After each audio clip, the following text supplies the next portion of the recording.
ఒకసారి drug addict అయిన వాళ్ళకి ఉమ్, వాళ్ళకు ఒక సమాజంలో ఒక ముద్ర ఉంటుంది, స్టాంప్ పడిపోతుంది, హీస్ అడిక్టెడ్ అనేసి. ఉమ్, అలాంటి వాళ్ళని అందులో నుంచి ఒకవేళ అడిక్ట్ అయినా కానీ, రిహాబిలేషన్ పోయినా కానీ ఉమ్. వాళ్ళని అందరూ ఆ ముద్ర నుంచి, నేరస్తులు డ్రగ్ అడిక్ట్ అనే ముద్ర నుంచి బయటకు తీసుకొని వచ్చే చట్టం ఏమన్నా ఉందా?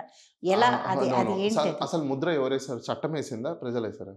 ప్రభుత్వం వేస్తేనే కదా ఎడిక్ట్ అనేది ఫస్ట్ మీరు డ్రగ్ అడిక్షన్ అయ్యారు కాబట్టి డి అడిక్షన్ సెంటర్కి పంపిస్తారు. పంపిస్తాం. అది ఎవరి రెస్పాన్సిబిలిటీ? ప్రభుత్వం తీసుకొని పంపిస్తుంది. దేనికోసము? మిమ్మల్ని మళ్ళీ తిరిగి మార్చి సమాజంలోకి పంపించడం కోసం. అక్కడ ముద్ర వేసింది ఎవరు? సమాజం. దెన్ చట్టం ఎక్కడుంది? ఓకే. అక్కడ చట్టం అనేది ఏం లేదు. ఇప్పుడు ఆ పర్టికులర్ పర్సన్ని అందులో నుంచి మంచివాడిగా అది ఎవరు అయ్యాడు. చేయాలి? చట్టం ఏం చెప్తుంది? చట్టం ఇప్పుడు డిక్లేర్ చేసి ఈ వ్యక్తి చాలా మంచివాడు అని పేపర్లో ప్రింట్ వేస్తే మంచివాడు అయిపోతాడు. అది ఎవరు నమ్మాలి? సమాజం నమ్మాలి. ఎగ్జాక్ట్లీ. సో మన బిహేవియర్ మీద ఇది ఆధారపడి. సోషల్ సొసైటీలో ఉన్న సిగ్మా.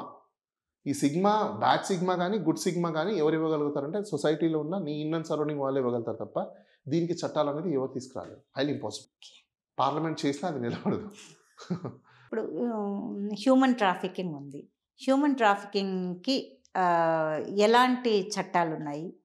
దీంట్లో నుంచి మేడం, మీ చట్టం ఏం చెప్తుంది? వాస్తవంగా మీరు చట్టం గురించి అడిగారు కాబట్టి దాంతో పాటు నేను ఇంకా కొన్ని వాస్తవాలు కూడా మీకు చెప్తాను. ప్లీజ్. హ్యూమన్ ట్రాఫికింగ్ నాకు తెలిసి ఇప్పుడు భారతదేశంలో ఉందని నేను అనుకోవట్లా. ఎందుకంటే మనం చాలా వరకు ఎవాల్యుయేట్ అయిపోయాం.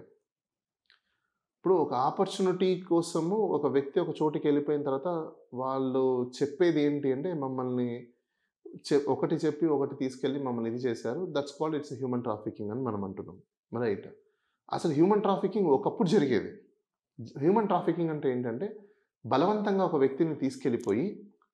వ్యక్తిని బలవంతంగా తీసుకెళ్ళిపోయి చేసేది హ్యూమన్ ట్రాఫికింగ్. ఇక్కడ బలవంతాలు ఎక్కడున్నాయి చెప్పండి ఇప్పట్లో?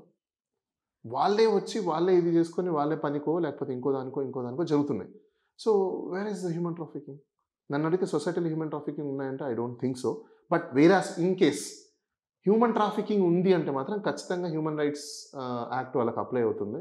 చట్టాలు మాత్రం చాలా కఠినంగా ఉంటాయి వాళ్ళకి. ఎందుకంటే హ్యూమన్ రైట్స్ అనేది చాలా ఇంపార్టెంట్. ఇక్కడ ఇంకోటి ఉంది, ఉమెన్ ట్రాఫికింగ్ వేరు, హ్యూమన్ ట్రాఫికింగ్ వేరు. 2 డిఫరెన్స్ ఉన్నాయి. నేను ఎందుకు హ్యూమన్ ట్రాఫికింగ్ గురించి మాట్లాడుతున్నానంటే బాండెడ్ లేబర్స్ అంటాం మనం.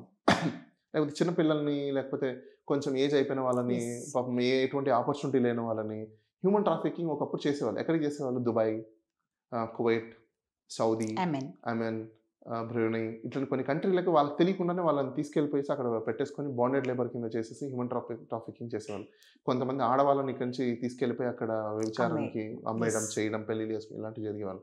బీహార్ నుంచి ఆంధ్రాకి, మహారాష్ట్ర నుంచి ఆంధ్రాకి, కేరళ నుంచి ఆంధ్రాకి, అలా ఆంధ్ర నుంచి వేరే చోట వెళ్ళిపోయినా ఇదంతా ఒకప్పుడు జరిగేవి.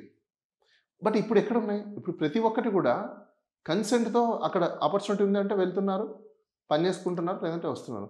సో దేర్ హ్యూమన్ ట్రాఫికింగ్ అనేది నాకు తెలిసినంత ఇప్పుడు లేదు. So what is the difference in between human trafficking and women trafficking అనేది ఇస్ ప్యూర్లీ సెక్సువల్ రిలేటెడ్ గురించి వాడే వాళ్ళని, సెక్సువల్ వర్కర్స్ని విమెన్ ట్రాఫికింగ్ అని మనం అంటాం. ఎందుకంటే వాళ్ళని సెక్స్ రాకెట్స్ కింద యూజ్ చేయడము, ఒక పని చేయడానికో లేకపోతే ఒక వర్క్ గురించో, ఒక సంథింగ్ ఎల్స్ కాంట్రాక్ట్ గురించో ఇప్పుడు విమెన్స్ని ఎక్కువ యూజ్ చేస్తుంటారు.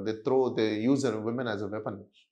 ఆ ఉమెన్ని పంపించాక అక్కడ వాళ్ళు సాటిస్ఫై అయిన తర్వాత ఆ కాంట్రాక్ట్ రావడం, సైన్స్ చేయడం, this is called women trafficking. అంటే ఒక విమెన్ని ఒక జోనర్లోకి తీసుకెళ్లేదని it's called trafficking. So that's called women trafficking అని ఎందుకంటారంటే ఆమెని ప్రాస్టిట్యూషన్స్ వైపుకు, అంటే డిగ్నిఫైడ్ లైఫ్ని కాకుండా డీవియేషన్ చేసినప్పుడే ఉమెన్ ట్రాఫికింగ్ అని అంటారు.